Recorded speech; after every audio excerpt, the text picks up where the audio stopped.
ये कक्षा UPSI, Uttar Pradesh police constable, SSC, GD, SSC और रेलवे एनटीपीसी जैसी विभिन्न प्रतियोगी परीक्षाओं को टारगेट करके तैयार की गई है। तो आज हम दिल्ली सल्तनत के इतिहास का एक बहुत ही महत्वपूर्ण अध्याय शुरू करने वाले हैं, मामलुक वंश, जिसे हम गुलाम वंश के नाम से भी जानते हैं। हम एक एक करके इसके सबसे प्रमुख शासकों को देखेंगे, कुतुबुद्दीन ऐबक से शुरू करके बलबन तक। तो चलिए सबसे पहले दिल्ली सल्तनत की नींव और इसकी पूरी टाइमलाइन को समझते हैं।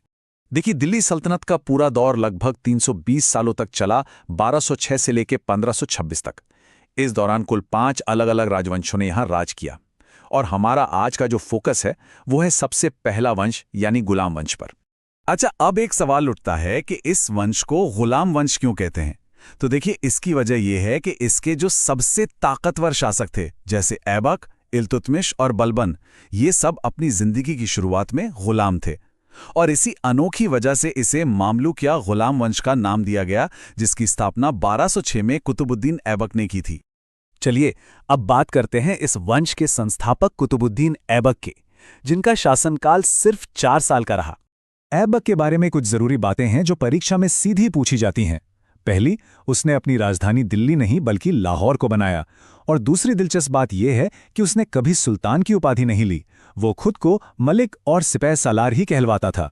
ऐबक अपनी दरियादिली के लिए बहुत मशहूर था। इसी वजह से उसे लाख बख्श यानी लाखों का दान देने वाला कहा जाता था।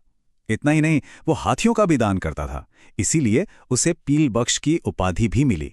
ये दोनों उपाधियां परीक्षाओं के लिए बहुत महत्वपूर्ण हैं।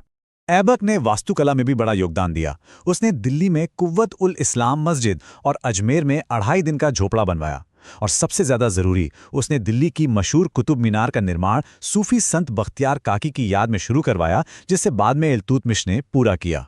ऐबक का अंत काफी अचानक हुआ। साल 1210 में लाहौर में चौगान खेल रहा था, जिसे आज हम पोलो के नाम से जानते हैं। उसी दौरान वो घोड़े से गिर गया और उसकी मौत हो गई। ऐबक की मौत के बाद गद्दी पर बैठा एक बहुत ही काबिल शासक, इल्तुतमिश। इसने सल्तनत को असल मायनों में मजबूती दी। इल्तुतमिश को अक्सर दिल्ली सल्तनत का असली संस्थापक या वास्तविक संस्थापक कहा जाता है। इसने राजधानी को लाहौर से दिल्ली शिफ्ट किया और सल्तनत को एक स्थिर प्रशासनिक ढांचा दिया। एक और बात, उसे गुलामों का गुलाम भी कहते थे, क्योंकि वो ऐबक का गुलाम था और ऐबक खुद गौरी का गुलाम था।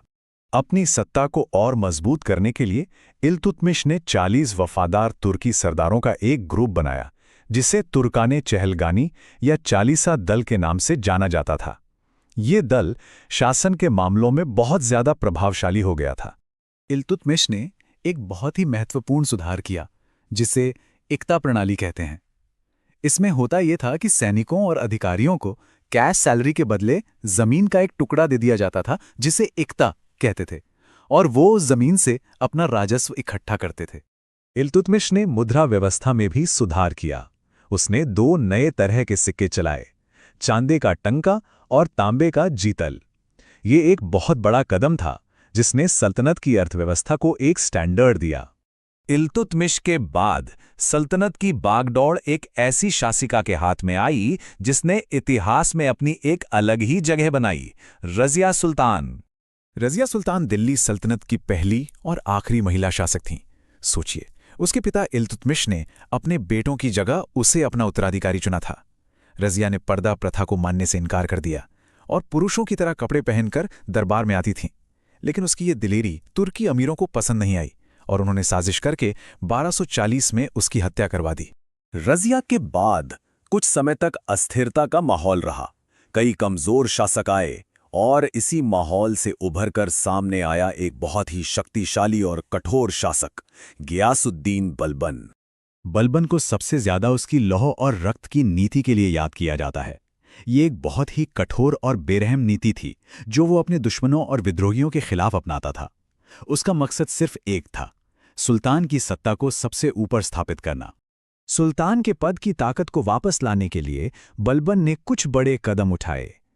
उसने उस शक्तिशाली चालीसा दल को ही खत्म कर दिया, जो अब सुल्तान के लिए ही खतरा बन गया था। साथ ही उसने फारसी त्योहार नवरोज मनाने की प्रथा भी शुरू की। सुल्तान के पद को और भी ऊंचा दिखाने के लिए बलबन ने 2 ईरानी दरबारी प्रथाएं शुरू की। सिजदा मतलब सुल्तान के सामने घुटनों के बल झुकना, और पैबोज मतलब उसके पैरों को चूमना। इन प्रथाओं का मकसद था सुल्तान को धरती पर ईश्वर का प्रतिनिधि दिखाना। लेकिन बलबन के बाद उसके उत्तराधिकारी उतने काबिल नहीं थे। नतीजा यह हुआ कि 1290 में गुलाम वंश का अंत हो गया और इसने दिल्ली सल्तनत में एक नए वंश, खिलजी वंश के उदय का रास्ता साफ कर दिया। अगली क्लास में मिलते हैं, तब तक आपसे पढ़ाई करते रहिए।